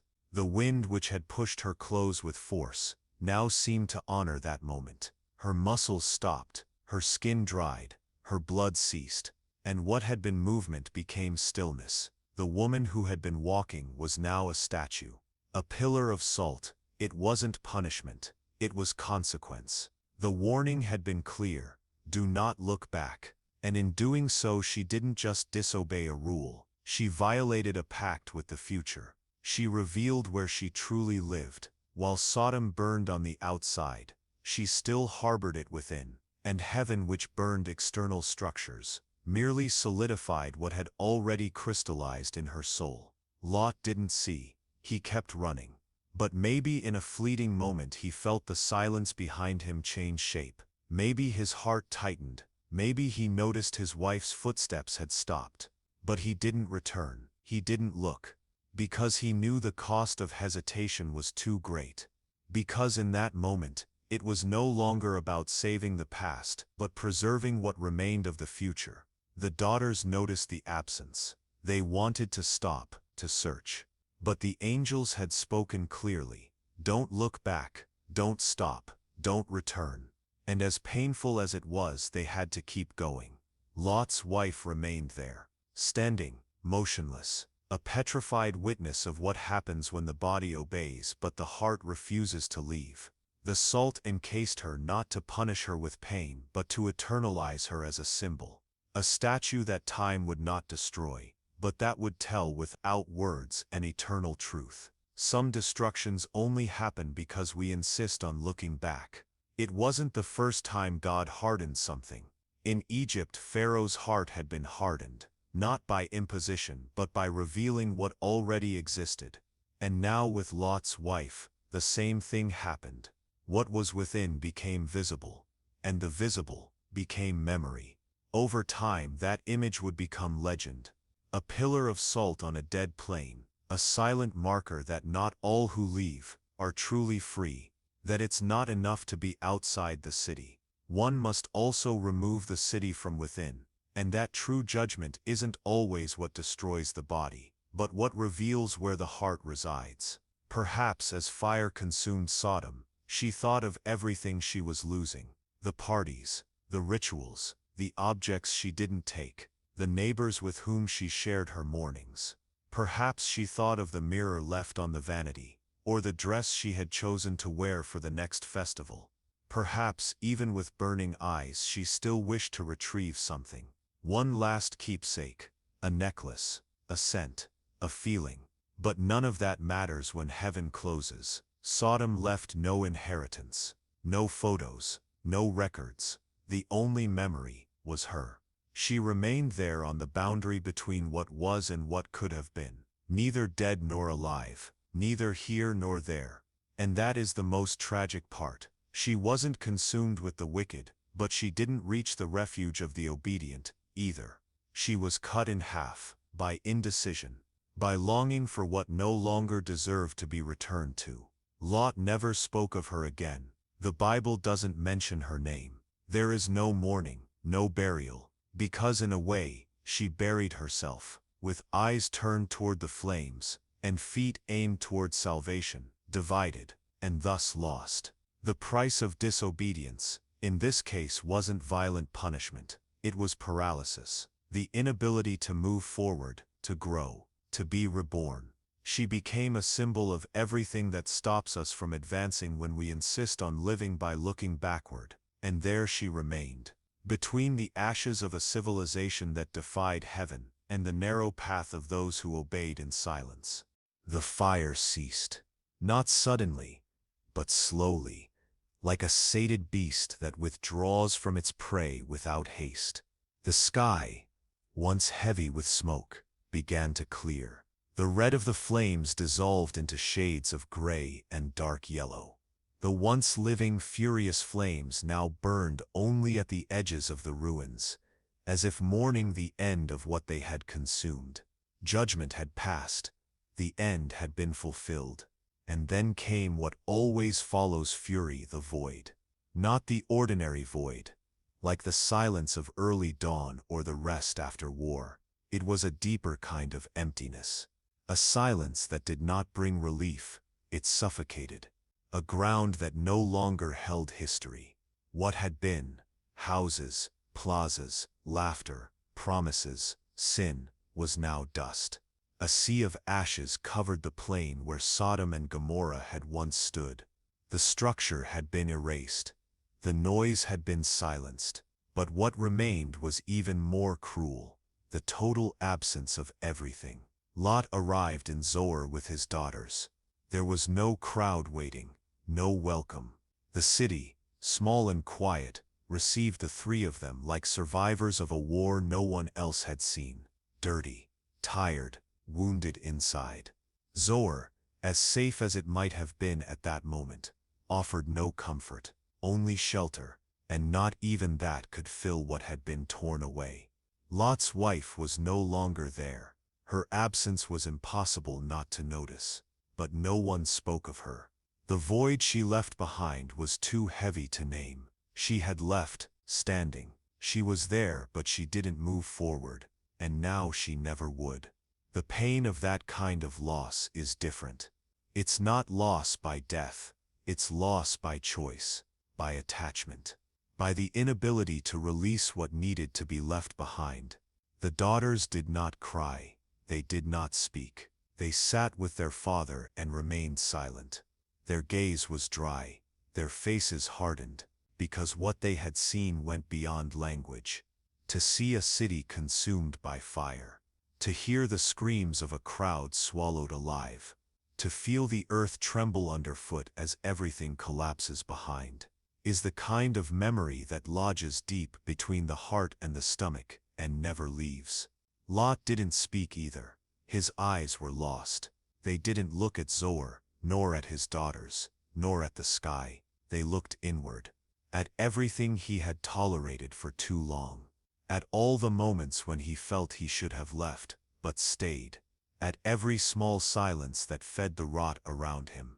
Now there was no more city, but the echo of what he had allowed to live for so long still resonated within him. The destruction had been necessary, but that didn't make it easy to accept. The cities had vanished, and with them thousands of lives. But they weren't just bodies, they were stories, traditions, families, children, projects, all consumed in a matter of minutes. Lot knew the judgment was just, but that didn't stop him from feeling the weight of having been part, even while resisting, of that corrupt system. The wind blew strong across the plain. It swept the ground as if trying to erase any trace. But there was nothing left to erase. It was a wind that only scattered ashes, and the ashes, in turn, clung to the skin, the hair, the eyes. They were the final touch of a world that no longer existed. And ironically, what weighed most in that wind was that it came with no sound. Because evil, when it is finally defeated, leaves behind not noise, but total absence of meaning. It was impossible to tell where the ground began and where the ruins ended. There were no stones, no beams, no remnants of walls, only dark hot dust, piled like sand in a radioactive desert. The outlines of the cities had been erased. It was as if the earth had swallowed everything back, as if saying, this should never have existed. And that is one of the most uncomfortable truths Lot would carry with him. Some things need to be completely destroyed, because they can no longer be repaired. You don't cleanse Sodom. You don't reform Gomorrah. When corruption becomes the foundation, collapse is the only cure. And now he was there, alive, but broken. The promise of salvation had been fulfilled. But no one talks about what happens after survival. The guilt, the loneliness, the memory, the trauma. Lot was a man who had known divine justice not as an enemy, but as a witness. And that place, that position, that perspective, is a cross. In the days that followed, Lot did not return to his old life. He did not rebuild. He did not prosper. He did not celebrate. He merely lived. He carried within himself what few in history would have the courage to bear. The exact memory of the day God judged a civilization, and the sound of the silence that remained. Because what marked him the most was not the fire. It was what came after. The absence of voices. The end of the screams. The space where once there had been excess, now only air. A world without Sodom, but with Sodom still alive in memories, in questions, in scars. Because evil doesn't truly end just when it is destroyed on the outside. It ends when it no longer has space inside those who survived. Lot still had a path ahead. But now he carried with him two silent daughters, the ghost of a wife who chose the past, and the weight of knowing that for a long time, he too had hesitated. Justice had been done, but the wound still burned. Lot left Zoar shortly after arriving. That small city, which had been his immediate refuge, soon became unbearable. He felt fear. Fear of the people, fear of new corruptions, fear of himself. Maybe it was just trauma. Maybe it was the instinct of someone who had seen up close what happens when you stay too long in places that seem safe on the outside, but are rotten on the inside. Or maybe in that silence that came after the fire, Lot had heard something deeper. A call to total isolation, a call to disappear, and so he left with his daughters for the mountains. He took nothing but his body, no possessions, no keepsakes, nothing but memory, and memory now was a weight. They climbed through dry trails, through arid and lonely paths, until they found a cave, and there they settled. Not as a family, not as travelers, but as survivors. The cave was dark, damp, and silent. A split in the rock, hidden among barren hills. There were no neighbors, no nighttime noises, no fire on the altars. Only the sound of the wind beating against the stones, and the echo of existence reduced to the minimum. It was the end of everything Lot had known as life. The end of civilization, of community, of name. Now there were only three, a father and two silent daughters. But what seemed like safety was also a prison. What seemed like protection soon revealed itself as abandonment.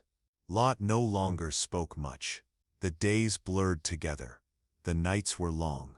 There were no tasks, no goals, no paths, only time. Time and memory. Sometimes he would sit at the entrance of the cave for hours, staring at the dry horizon, as if waiting to see Sodom's ashes blown by the wind. As if still trying to understand where, exactly, everything began to collapse. He was alive. But the man inside him seemed to have stopped along with time. His daughters watched him, and in their eyes was something strange, a kind of lucidity that should not exist in girls that age. But they had seen too much. They had grown up amidst the excesses of Sodom, witnessed its fall, lost their mother, and now, locked with their father in a cave, they felt the world had ceased to exist, and with it, all hope for the future.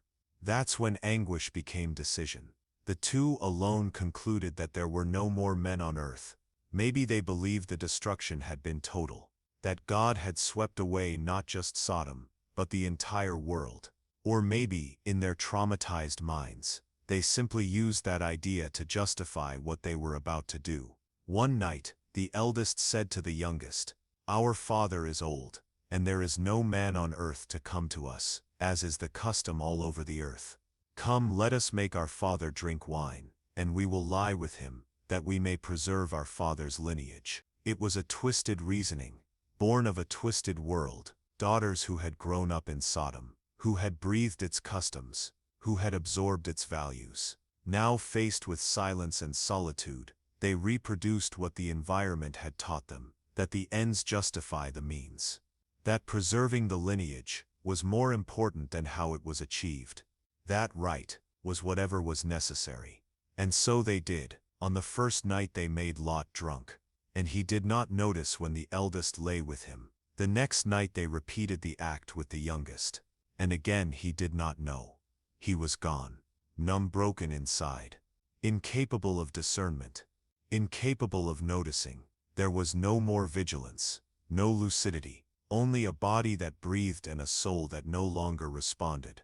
From the 2 nights, 2 sons were born, 2 peoples, 2 historical markers. The eldest gave birth to Moab, father of the Moabites, the youngest to Ben-Ammi, father of the Ammonites. And thus from an act that mixed desperation, deception, and survival, nations were born. But what remained in the cave was silence. Lot never knew what happened, and perhaps he never asked. There is no record of his reaction, no conversation, only the continuation of life, an existence prolonged in the echo of destruction. He had survived God's judgment. But surviving is not always a reward. Sometimes it is a call to the most painful reflection of all, that of one who lives to remember what can no longer be corrected. And that may have been the greatest burden of his survival. It wasn't the loss of the house, nor of the wife, nor of the cities. It was the loss of order, of meaning, of the balance that once guided his decisions. Now it was just him and the fruits of a flight that saved bodies, but didn't heal hearts. The cave, contrary to appearances, was not a refuge. It was a mirror of a wounded humanity, of a family that survived the apocalypse, but still carried within itself the wreckage of the old world. A woman who turned into salt, a father who was lost in silence, 2 daughters who confused lineage with destiny. And in that place forgotten by words, far from cities and glory, the story of Sodom continued. Not with fire, but with gestures. With decisions born of absence, with sins that no longer needed an entire city to exist, because evil sometimes doesn't need crowds. All it needs is a space, and the space was there, in the mountains, in the darkness, at the end of all certainties. The destruction of Sodom was complete. But like every destruction that comes from the outside, it was not enough by itself. The fire that fell from the sky consumed walls, streets, bodies, altars, structures, but it did not consume the traces of Sodom that still survived within people. In the caves where Lot and his daughters took refuge, evil found another kind of space, the space of silence. The absence of cities did not mean the absence of distortion. What burned outside did not prevent the seeds of the old world from germinating in the new hiding place. And it was there, in total isolation, far from eyes, far from public morality, far from visible destruction, that another form of decay revealed itself. Incest was only the symptom, the sterile environment, the deep trauma, and the complete rupture with the previous world formed the ideal setting for decisions that at any other time would have been unthinkable. Lot's daughters, raised in the halls of Sodom, had never known another kind of structure. They grew up in a place where everything was relative, where values were shaped by will, where pleasure was more important than principle. And even in the face of catastrophe, even after the escape, those ideas did not disappear. They merely fell asleep, until loneliness awakened them. The decision to lie with their own father did not come from intentional perversity. It came from the conviction that the world had ended, that nothing remained, that if they did not act, they would be the end of the lineage, of the family, of existence. It was a distorted urgency, a logical reasoning, if considered without the light of conscience, a seemingly rational plan, but deeply disconnected from human dignity. And perhaps this is the most disturbing point of all. Evil doesn't always scream. Sometimes it whispers as a solution. On the 2 following nights, they made their father drunk, repeated the act, conceived. Lot did not notice, or if he did not understand. He was absent, apathetic. The man who once fought for hospitality, who challenged the violent at his door, now could no longer protect even himself. He was only a shadow of what he had been, a shell, a father present in body, but absent in spirit. The fruit of that union were 2 sons, Moab and Ben-Ammi. They would become the founders of 2 peoples, the Moabites and the Ammonites, who would later become nations with their own histories, their own wars, their own conflicts with Israel. Ambiguous peoples, not entirely evil nor exactly allies. Peoples who, at many moments, would represent the inverted mirror of the Hebrew people, similar, but marked by a tainted origin. That origin, full of pain and ambiguity, shows that the line between salvation and downfall is much thinner than it seems. Lot was saved from destruction, yes, but geographical salvation did not guarantee spiritual restoration. The evil that had been overcome in the streets reappeared in private decisions, not with brutality, but with logic, with necessity, with good reasons. This is where the more attentive biblical reader pauses. The end of Sodom did not mean the end of the spirit of Sodom. It remained alive in gestures, in mentality, in fear, in the absence of hope. It remained alive in how solitude was interpreted, in how survival was pursued at any cost, in the idea that maintaining lineage justified any sacrifice. Lot, although spared, did not escape the consequences. He lived the rest of his days with the burden of having unknowingly fathered children with his own daughters. His silence is deafening. There is no speech, no lament, no correction, only permanence, only continuity. It is as if the biblical text itself said, "Here, there is nothing more to say." And in fact, what can be said in the face of something like this? How to deal with a story that begins with justice and ends in ambiguity?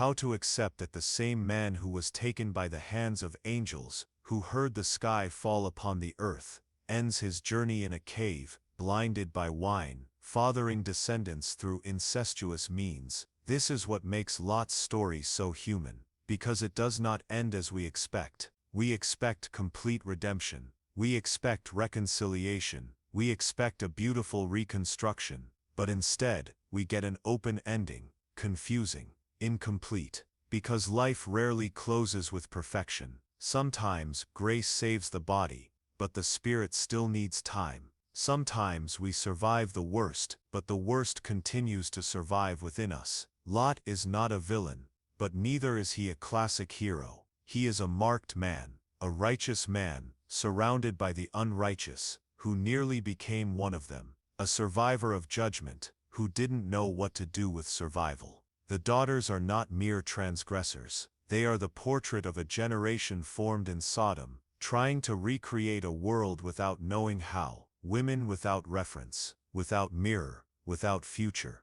only with the memory of chaos and the hope that some lineage would be kept alive. But at what cost? The result of that act, the birth of Moab and Ben-Ammi, shows that the past doesn't always die with fire. Sometimes it reproduces in other forms, with new names, but with the same root. The spirit of Sodom doesn't need streets. A single wrong decision in the silence of a cave is enough. And thus ends Lot's journey, not in celebration, not at an altar, but in silence, a silence full of questions, a silence that perhaps says more than any answer ever could.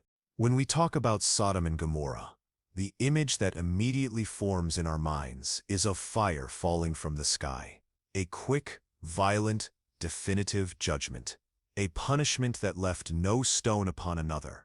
But was it really just punishment, or was what happened there something else, more subtle, more profound, more familiar than we tend to realize? The Bible says that the outcry of Sodom rose up to God. That injustice, abuse, perversion, and the disdain for goodness all accumulated to the point of demanding a response.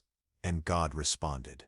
But the way that judgment unfolded and what it meant opens the door to a much broader reflection. Was it God who destroyed Sodom, or did Sodom destroy itself? Because what we see in Sodom is not merely the presence of evil, it is the institutionalization of evil.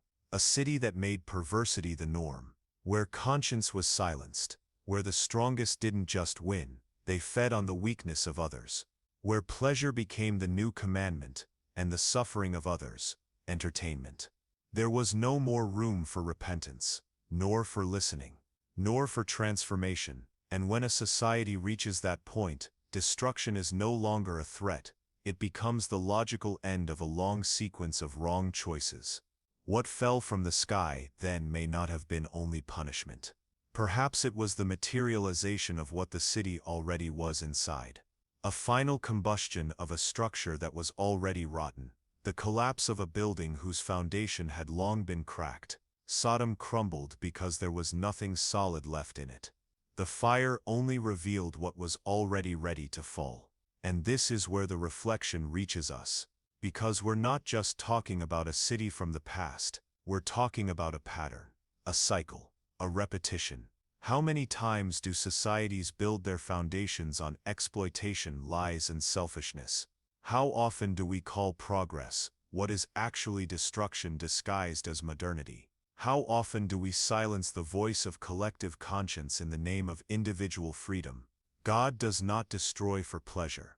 The biblical text is clear. He is patient, long-suffering, merciful, but he is also just, and justice when ignored for too long becomes inevitable.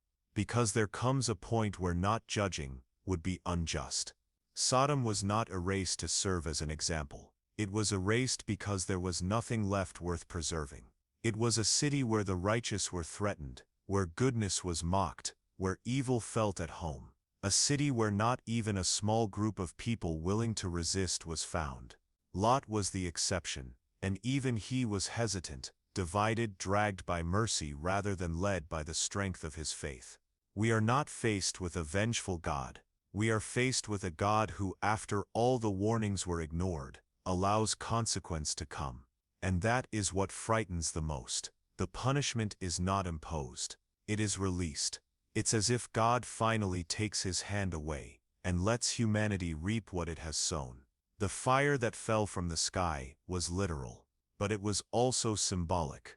It was the burning of an entire culture that said, we can do anything, nothing will happen, we don't have to answer to anyone. And that kind of thinking is the recipe for ruin. Today what remains of Sodom is not visible. There are no ruins to visit, no buried temples, no preserved columns, only stories, sand, and salt. Maybe because God didn't want the city to become a museum, but a living memory, not to feed fear, but to awaken responsibility. Because what destroys a society isn't the great disasters, it's the small silences, the daily compromises, the let it go, the excuses disguised as pragmatism, the indifference. Sodom didn't fall in a day. It died little by little. Little by little the laws stopped protecting. Little by little compassion was mocked. Little by little violence became entertainment. Little by little morality became a joke. And when heaven intervened, it was too late. This teaches us something essential. The fall of a civilization begins long before the first scream. It begins when good is no longer celebrated, when evil is no longer called evil, when consciences go silent for fear of seeming outdated, when freedom is confused with debauchery, when the pursuit of pleasure ignores the suffering of others. God does not need to rain fire on cities for judgment to happen. Sometimes he simply steps back, and what we see afterward is the collapse of everything we held up with vanity. That's why the question that remains is not whether Sodom was punished, but whether it had a choice. And yes, it did, but it chose to ignore. It chose to continue. It chose to mock, until the day time ran out. The same God who judged Sodom also warned, also extended his hand, also offered escape. But when the heart shuts too tightly, when the entire city organizes itself to resist the truth, even mercy withdraws, and then there is no more punishment, only consequence. Sodom no longer exists, at least not on the map. There are no streets, no towers, no ruined houses waiting to be excavated. The city was completely erased from the landscape.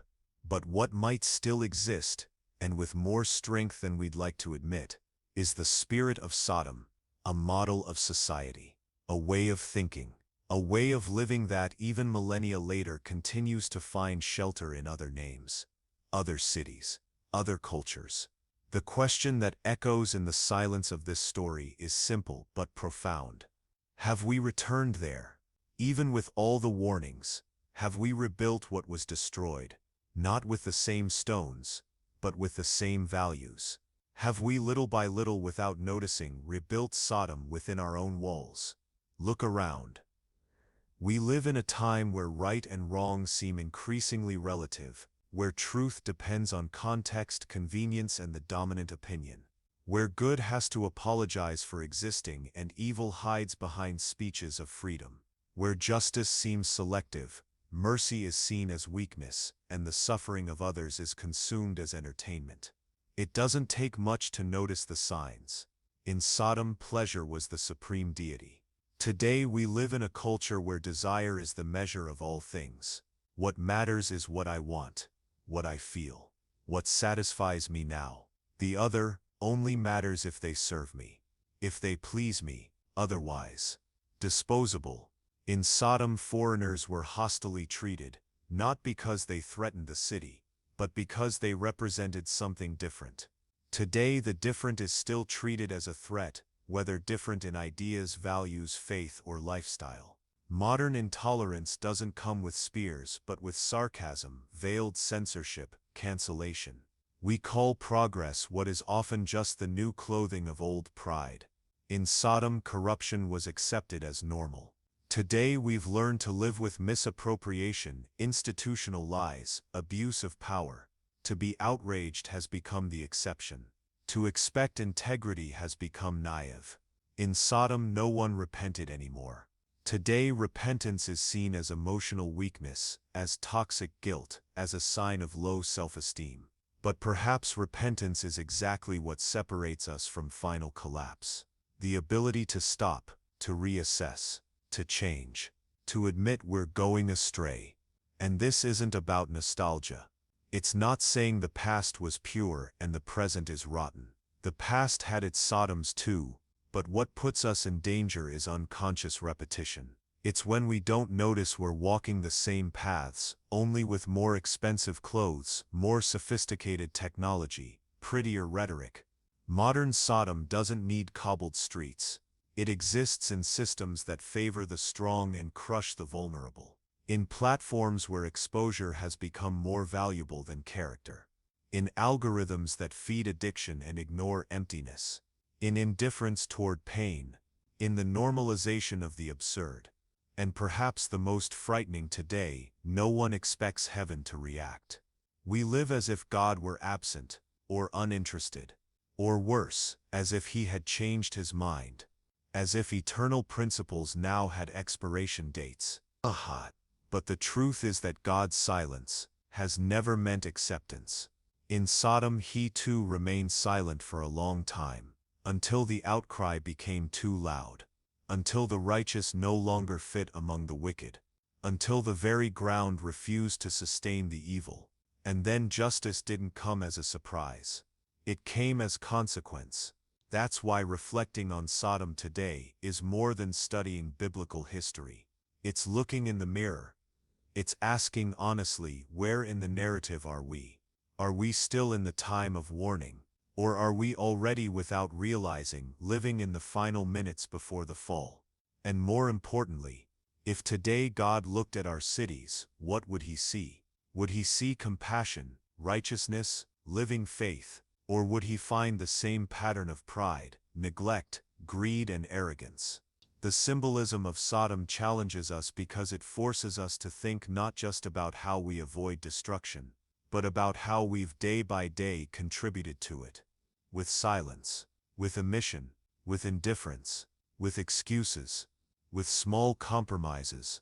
Because the great truth is that Sodom didn't fall because of a single act. It fell because of an entire culture of normalized deviation, of seared consciences, of corrupted leaders, of a people who stopped caring. And that can happen again, not with the same names, not with the same stones, but with the same mistakes. What God seeks today is not perfection. It's awareness. It's repentance. It's clarity. It's a people who say we don't want to walk toward the abyss anymore. It's someone to intercede, to keep watch, to expose evil, even when it's well disguised. Because as long as there is someone who can rise like Abraham, who can intercede like Lot tried, who can cry out in the midst of darkness, the story isn't over yet.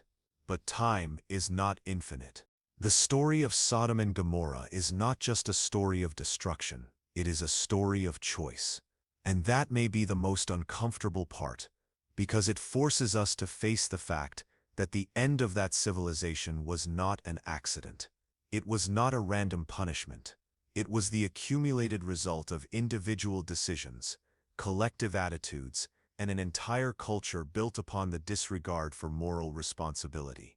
Looking at everything that happened from the beginning, the gradual decay of the cities, Lot's choice, the wife's silence, the hurried escape, the hesitation, the look back, the disorientation in the mountains, the daughter's decision, Lot's silence, what we see is not just tragedy.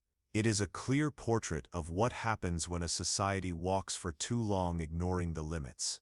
When progress is only appearance, and real value is traded for convenience. Sodom didn't fall because God is merciless. It fell because its inhabitants passed every warning sign without ever stopping, because they rejected correction, ridiculed what was just, and became so accustomed to perversion that they could no longer recognize it. When a society organizes itself to laugh at good and protect evil, collapse is no longer a threat, it is a consequence. The figure of Lot, in this context, is tragic. He was not a wicked man. The Bible itself calls him righteous. But he made choices that placed him too close to danger. He got used to the atmosphere of Sodom, tolerated what he should have confronted. And in the end he was saved, but came out wounded. He lost his wife, his stability, his authority. His family survived in body, but not in spirit. And that is also a lesson. Sometimes the problem is not being in the wrong place, but staying there too long, until what surrounds you begins to change who you are inside. Lot's wife is a clear symbol of this. She looked back, not with her eyes, but with her heart. She hesitated, because deep down, Sodom was still where her affections were. And that's why she turned into a statue. Not as a mystical punishment, but as a portrait of what happens to those who cannot let go of the past. They become stuck, immobile, unable to move forward. Lot's daughters represent another silent consequence, the distortion of morality. They grew up in Sodom, absorbed its values. And even after surviving judgment, even far from the cities, even alone in the mountains, they still made decisions shaped by the logic of the environment they came from. The problem is not just physical. The problem is what survives inside those who left. And this brings us to the most uncomfortable part of the story, responsibility. Because the destruction of Sodom is a warning, a mirror, a point of reference, not to instill fear, but to remind us that there is a limit to everything, to evil, to negligence, to arrogance. When we cross that limit repeatedly, consciously, persistently, something gives. It always does, whether in personal life, in a city, a culture, or a generation. Today, we no longer live in Sodom, but we live in a world with similar choices, where immediate pleasure is a priority, where appearance is worth more than character, where what is right has to explain itself, and what is wrong is promoted as freedom. And that makes the story of Sodom much more current than we imagine, not as a prediction of the end, but as an invitation to lucidity. It's easy to look back and say they were wrong. The hard part is looking at the now and realizing that the same mistakes are still happening, they've just changed clothes. They still sell us the idea that everything is relative, that there are no consequences, that God doesn't interfere, that everyone does what they want. But history shows that this kind of thinking always ends the same way, with loss, with ruin, with regret. Too late. The true lesson of Sodom is not in the fire, it's in the path that led to it, in the small daily concessions, in the excuses, in the disregard for truth, in the silence of those who knew but didn't speak, in the weariness of resisting, in the conformism, in the fear of seeming outdated. But there is another lesson, perhaps the most important. Before destroying Sodom, God listened to intercession. Abraham asked for mercy, questioned, pleaded, tried to find the righteous. And God listened. God does not reject sincere outcry. The city didn't fall for lack of opportunity. It fell because it chose to ignore them all. And that applies today as well. There is still time. There are still choices. There is still a way out. But there is no room for naivety. The world doesn't need to explode for us to realize we're on the wrong path. We just need to observe the signs. The rise of indifference, gratuitous violence, widespread loneliness, absence of purpose, the trivialization of the sacred.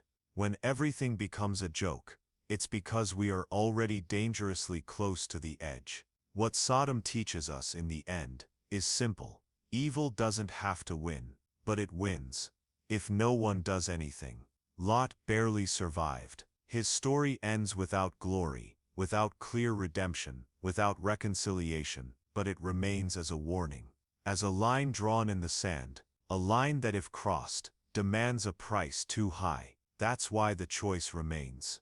Every day, between walking toward the fire or walking away from it, between normalizing chaos or resisting it with strength, between accepting everything as it is or starting over from scratch. And maybe that's the final answer Sodom gives us. It's not about how much you lost, it's about how much you can still choose.